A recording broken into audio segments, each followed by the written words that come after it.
Literacy Jones, thank you for that.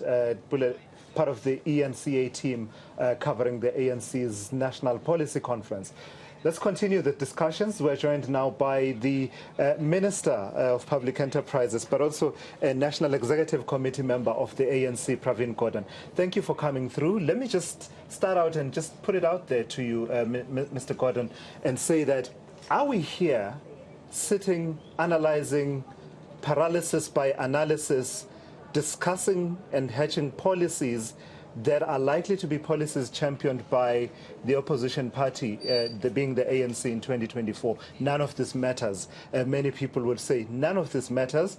These are policies that Cyril Ramaphosa, if he's the president of the ANC by that time, will be championing from the opposition benches, or whoever is elected in December will be championing from the opposition benches. You know, Tulas, there's a big difference between a dream and a delusion. So we don't dream about sitting on the opposition benches. This conference is about renewal. It's about putting the ANC back on the right track. It's about ensuring that we tackle the tough issues, be they issues around the Zondo Commission, around corruption, around rectifying the political culture within the ANC, and resolving issues that people might think they have differences on. And there will always be different voices, but I think from what I can assess, there's a great deal of consensus that's developing on the key issues that are confronting us today. I want to ask you about the tone within the meetings, the sessions, any that you have attended, because it's mission critical that everyone here, as part of the ANC, is seized with the reality that the party is in the midst of an existential crisis. That is the words of the party. The president says the party has never been weaker, really. And of course the projections around 2024. Because it seems to me we had Senzo Mkhunu here who says we've got to sober up. Yep. There is work to do. Yes. There seem to be people who are really seized with the gravity of the situation the party is facing. And not just from a party political level, but also that they are failing the people of the country. That's a very grave situation. There's a difference between that and the reality that some people are swanning around here who have been named in the Zondo Commission report, who are still public-facing. It seems the dichotomy, it's not just a contestation of ideas, it seems they're two different camps. Am I right? Let's say there are two different perspectives. On the latter perspective, where people who are named in the Zondo Commission, I think we have a fairly clear policy. Go proactively to the Integrity Commission, explain whatever you need to explain, and follow through with the recommendations that they make.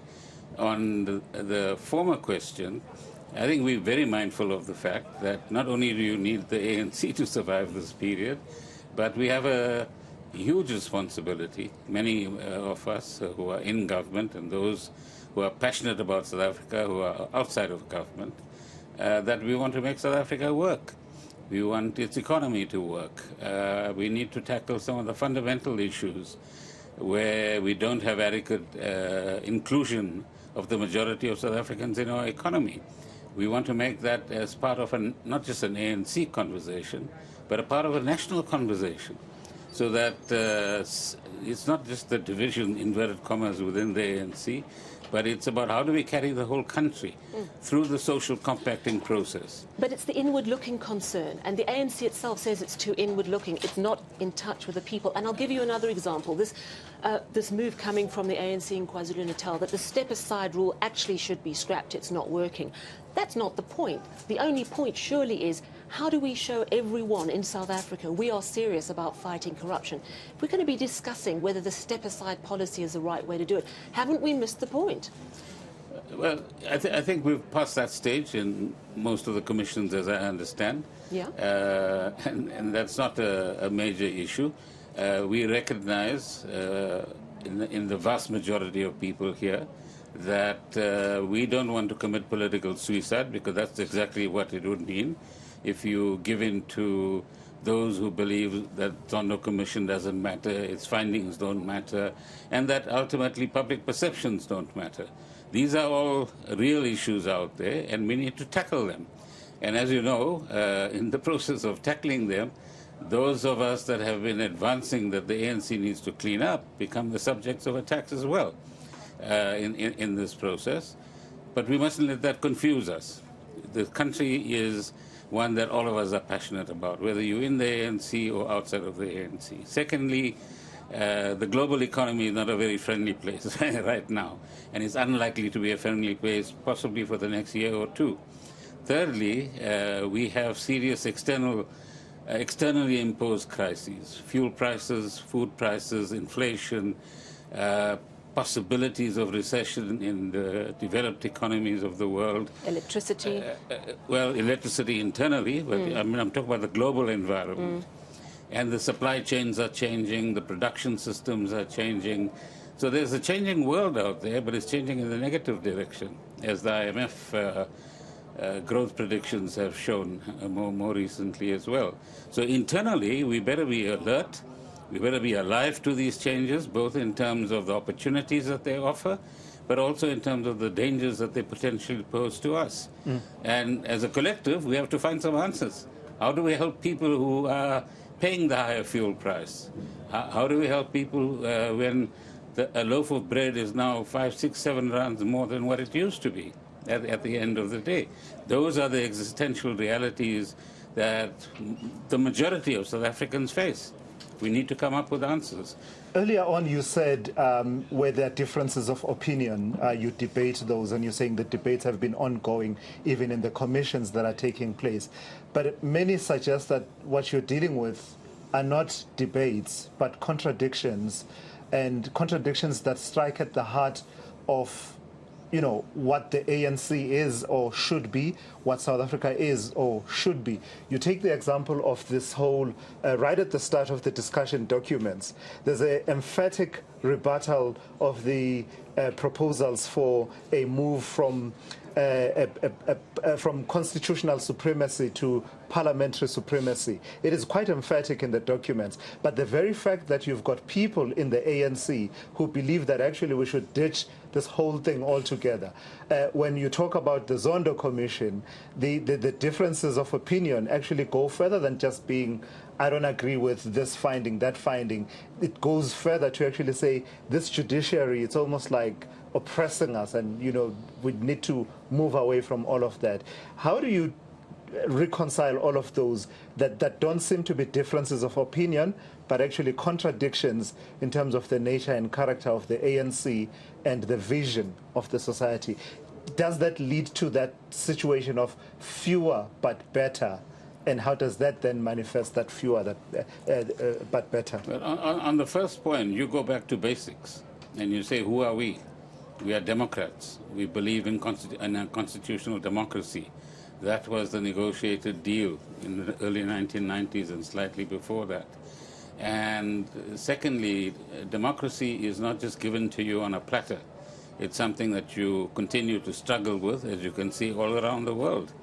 And there will always be anti-democratic forces, or there will always be people who have a different view. Even in your newsroom, I bet you will have contradictions about how to treat a particular item. So contradictions are part of human interactions.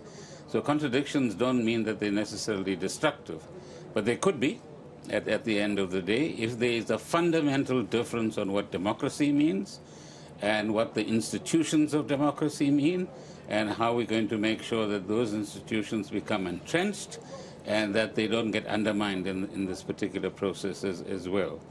Now, how does that impact on the membership of the ANC? I think there's a greater recognition that the membership of the ANC needs to be more politically alive to the communities that they actually come from. Secondly, we come from a culture where we're supposed to serve South Africans, not get them to serve us and our pockets. Thirdly, at the same time, we've got to face the reality that you have a younger generation that's coming up, as you see in the other political parties as well. So there's politics is becoming a career. Yeah. Right? So for some of us who've been activists for 50 years or so, that sounds a bit strange because we didn't get into this as a career.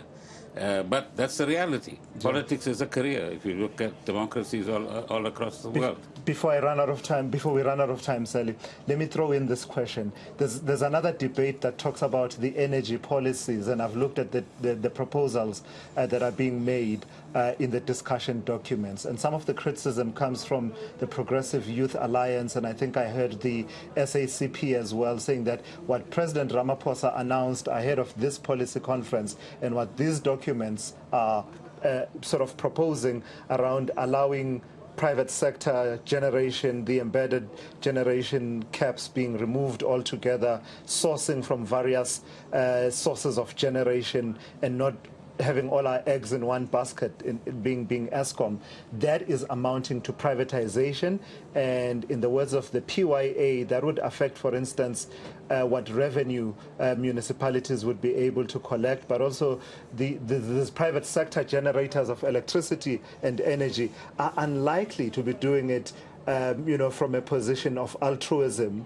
They are likely to be doing it, for profit, and whoever can afford. Those who can't will be left behind. What do you say with regard to that? It's a lot of questions. It is, I know. but again, let's get to basics. Yeah. Firstly, what do you want in this country? You want energy security, because energy security is crucial, both for the growth of society, but for the growth of the economy as well. And despite all of our problems, we generate more electricity in South Africa than virtually all of Africa. Secondly, there are already changes being made in the structure of the electricity industry. So we had a roadmap in 2019 that's being implemented, where you separate, as many parts of the world, generation, transmission, and distribution. The transmission part has already been separated, and it needs another 100 to 150 billion rands worth of investments. There's nobody's pocket at the moment that's deep enough to find that kind of money. We'll have to do some creative work there. But in many countries, the transmission grid is seen as the most strategic part of an electrical system or electricity system, because that's what will decide whether you get electricity or you don't at the end of the day. Anybody can generate it. The third element is that we have, as part of ANC policy, a mixed economy approach, which sometimes some commentators begin to forget. And the mixed economy means the state will do some things and the private sector will do other things as well.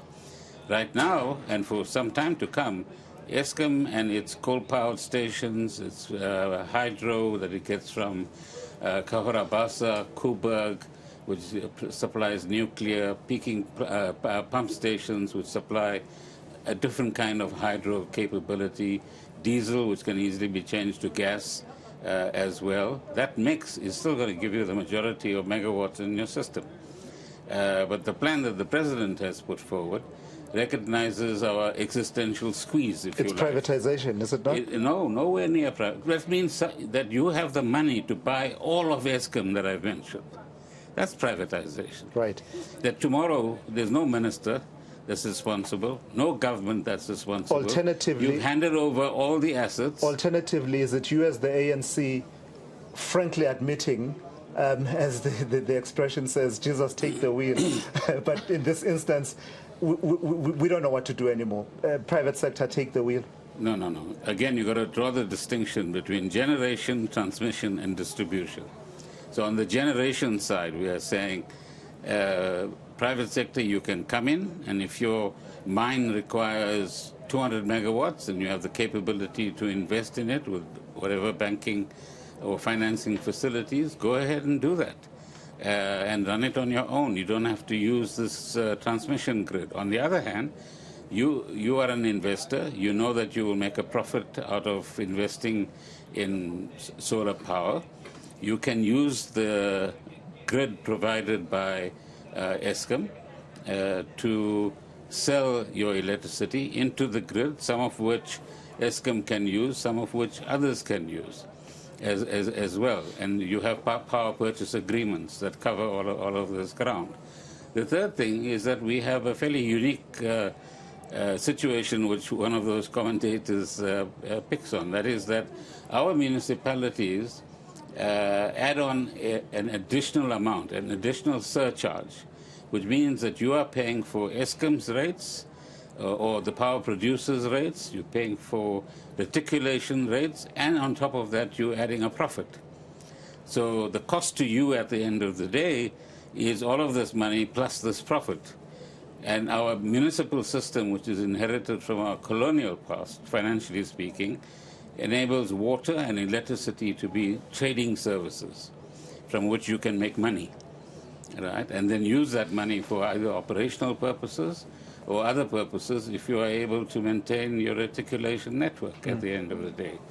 So when they talk of municipalities being deprived, not every municipality in the world operates in this way. This is our financial structure as we currently operate. Right. Minister, I have to ask about your role as minister. We have many state-owned enterprises. You've spoken now about Eskom, but there are many others.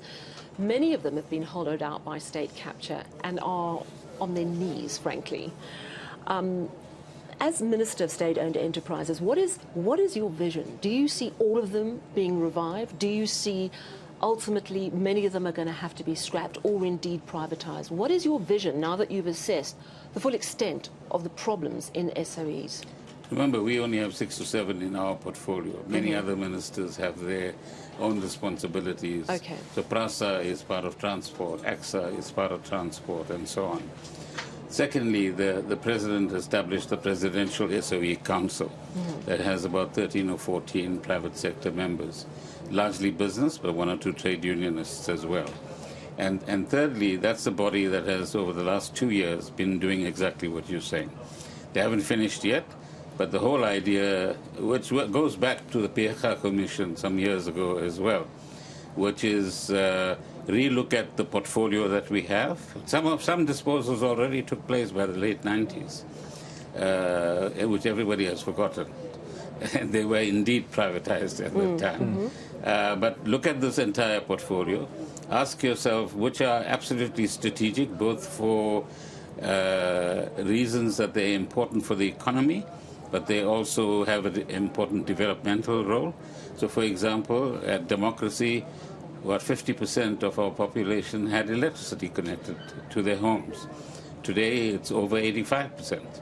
And that was an important project that we must still get to 100% at the end of the day. So those would be, let's call them strategic SOEs. Then there might be others that you don't really need, or they might have assets that you don't really need. And those you can dispose of and use that money to keep the important ones going. And through their work, this council has benchmarked these sorts of entities with the rest of the world as well. So in Singapore, in China, in Malaysia, in Norway, in many other parts of the world, they have holding companies which bring the strategic SOEs together, and they then operate on a commercial basis. So Temasek in Singapore largely inherited exactly our kind of portfolio when they had independence from the English, and they were very astute in what they did. And today that's a multi-billion dollar enterprise that controls some of these sorts of entities, but then has huge investments elsewhere as well. All right. Sally, I do believe we have completely exhausted all the time we had. They stopped speaking to us in the control room because we've run over time. Yeah, you might have to write an apology for us and say... I have one last question. Seeing as we're in trouble, I have one last question. Free of charge. Are you, and this is really, because I always think about what people at home want to know. And the thing that everyone is so worried about is electricity. We know about the electricity plan. Are you confident that we're going to get through this within 2 years, that small business will not be destroyed? No, we'll get through it. Within and the key thing in both big companies and big states is the silo effect. If you can cut through the silo effect, if you can force everybody around the same table. Is this the damn red tape you were talking about a few weeks ago? The red tape, but also he says he's got his baby, don't interfere with his baby, you have yours, the prof has his, and so on. In academia you have that, just to include him as well. In your business, you would Well, have it's ego-driven, isn't it? Talk to any CEO of a major enterprise. That will be one of the most non-productive things you can actually do. And what the president has been doing, I can tell you very intensely over the last 3 weeks, is knocking all of our heads together and going through each one. If you take 120 days for the process you have to run, because I don't want to name anybody in particular, the next question is, why can't you do it in 40? And you come back and say 50. Say, no, bring it down to 40. And so each step in this process of getting electricity going, or getting this whole plan going, has been put through intense scrutiny. Not just by us, but by him. With the result that, sorry, Sally, yeah. I would like him to actually make that commitment right at the start, with the result that the answer to the question that Sally asked, will we get through this crisis within the next 2 years, from you is yes. Yes, the answer is yes. But remember, this thing has its own history. Eh? Sure. So let me, since you're not priests, I'll confess. 1998, you have the energy paper. Early 2000s, the ANC government then decides we're not building any more power stations, and it gives Eskom the instruction, you will not build another power station. 2003, 2004, they recognize, oops, no private sector is coming in to build power stations. Now Eskom built power stations, but Eskom lost most of its capacity to plan, design, and implement massive projects of this sort. 2006, 2007, Medupi and Kusile decisions are made. Sure. Then the wrong engineers come along and give you the wrong kind of boilers. So today you're fixing for something you already paid for, right, to Hitachi or whoever it was, because it doesn't work properly. With that litany of mistakes, most of which are at the ANC's door. Yeah, why? That's why I said No, I know, but my question then is, why should people trust the current ANC leadership? What is different? Anybody who sits in this seat or equivalent seat will still have to travel the same journey. Same journey. Except your DA will say, I'll give it to my friend in the private sector. That's all. All right. Thank you very much for chatting to us. We're going to ask You're attached to a million wires. So